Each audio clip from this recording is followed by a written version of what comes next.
आज की कहानी है विश्वास की शक्ति। किसी गांव में धनीराम नाम का व्यक्ति रहता था। धन के नाम पर उसके पास फूटी कौड़ी नहीं थी। काम धंधे के लिए बहुत हाथ पैर मारे, लेकिन कहीं से कोई जुगाड़ नहीं हो पाया। जब कोई रास्ता नहीं दिखाई दिया तो उसने चोरी करके अपने घर का खर्चा चलाना शुरू किया। वह जिस गांव में रहता था उस गांव को छोड़कर आसपास के सभी गांव में चोरी करता था। एक रात खाना खाकर हमेशा की तरह वह चोरी करने निकला। उस रात उसने एक गांव में सेठ के यहाँ चोरी करने की योजना बनाई थी। संयोग से उस दिन सेठ के घर श्री हरि की कथा हो रही, इसलिए सभी जाग रहे थे। चोर घर के पीछे छिपकर बैठ गया और सबके सोने का इंतजार करने लगा।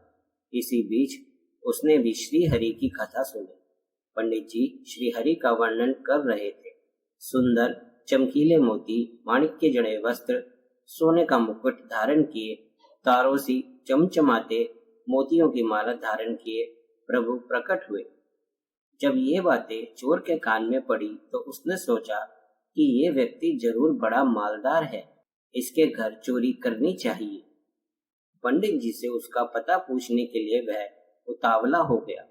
कथा समाप्त करके जैसे ही पंडित जी बाहर निकले,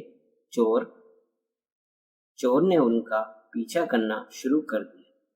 सुनसान जगह देख चोर ने पंडित जी का रास्ता रोक लिया और चाकू दिखाकर बोला, पंडित, जल्दी से मुझे अपने उस मालदार सेठ का अता पता बता, जिसके शरीर पर हीरे जवाहरात आदि करोड़ों का माल है। यह अपना झोला झमेला मेरे हवाले कर। अचानक से चोर को देख पंडित जी घबरा गए। कोई रास्ता ना देख पंडित जी बोले, भाई, वो व्यक्ति यमुना के किनारे के जंगलों में रहता है, गाय चराता है और बांसुरी बजाता है।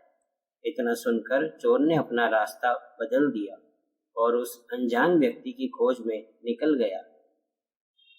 उसके दिमाग में पंडित जी की बताई छवि बैठ चुकी थी।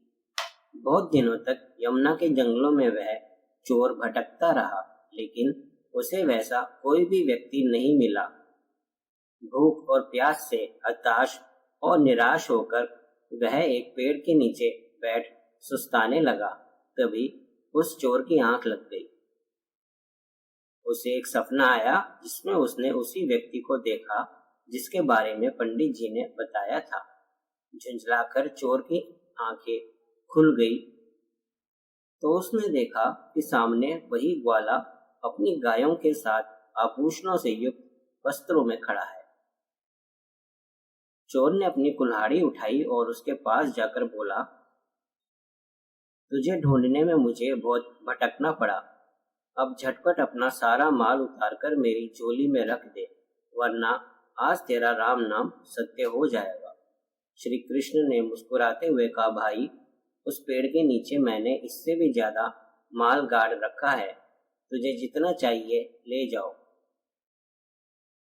चोर ने जाकर पेड़ के नीचे धरती को खोदा तो वहां बहुत सारा खजाना पड़ा था। चोर खुश हो गया। उसने अपनी झोली भर ली और खुशी खुशी चला गया। चोर के पास धन दौलत की अब कोई कमी नहीं थी। उसने सोचा, क्यों ना पंडित जी को धन्यवाद दिया जाए। वह पंडित जी के पास गया और बोला, वाह पंडित जी, आपने क्या मालदार आदमी बताया। एक बार में ही मेरी सारी दरिद्रता दूर हो गई। अब तो सोच रहा हूँ कोई काम धंधा कर लूं। यह सुनकर पंडित जी बोले, बेवकूफ, वो कोई आदमी नहीं, साक्षात भगवान श्री कृष्ण थे। चल मुझे भी उनसे मिलवा। चोर पंडित जी को यमुना के जंगलों में ले गया। प्रभु वहीं गाय चरा रहे थे। जैसे ही चोर ने देखा, दौड़कर प्रणाम किया और बोला, हे प्रभु, आपने पहले क्यों नहीं बताया कि आप भगवान हैं। मैंने आपको डराया धमकाया, उसके लिए मुझे माफ कर दीजिए। लेकिन पंडित जी को अब भी कुछ नहीं दिखाई दिया।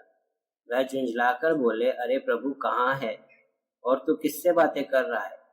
तब चोर ने प्रभु से कहा, हे प्रभु, आप पंडित जी को भी दर्शन दीजिए।